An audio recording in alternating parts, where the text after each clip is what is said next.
Cheminot, déjà vers la fin de cette cérémonie officielle de clôture du 13e congrès de la Société camerounaise de cardiologie. Elle est avec nous ce soir. C'est le chef de division des affaires administratives et juridiques de la région du littoral, Madame Zenabou. Elle représente le gouverneur de la région du littoral empêché. Elle a dit un mot pour mettre un terme de manière officielle à ce 13e congrès de la Société camerounaise de cardiologie.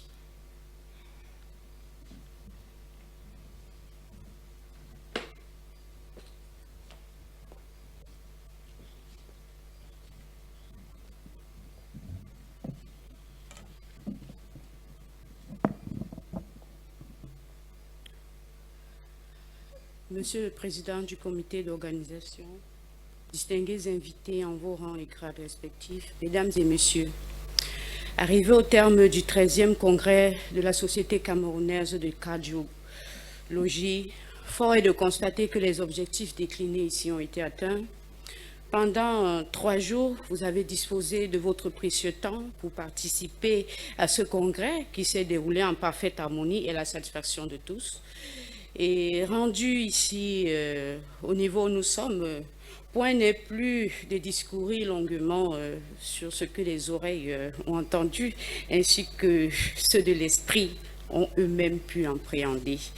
Les différentes expériences et enseignements acquis au cours de cette grande rencontre statutaire vous permettront d'éclairer l'opinion publique sur les questions de santé liées au rhumatisme et de cardiologie.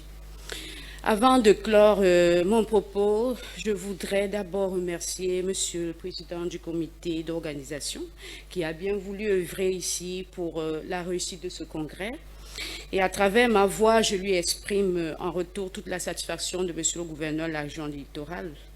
Ensuite, je vais aussi remercier les membres de la Société camerounaise de cardiologie pour leurs propositions constructives et leur esprit patriotique pendant le bon déroulement de ce congrès. Et enfin, je vais remercier tous les participants ici présents et je vous dis, soyez-en félicités. Merci.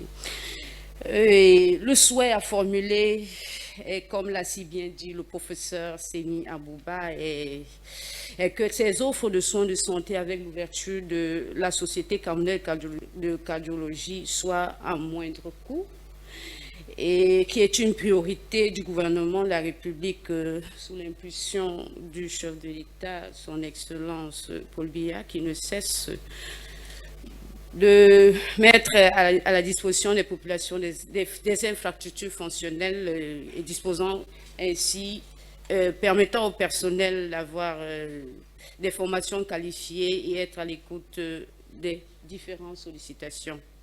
Je crois que c'est sur ces mots que je déclare clos le congrès ici présent. Je vous remercie.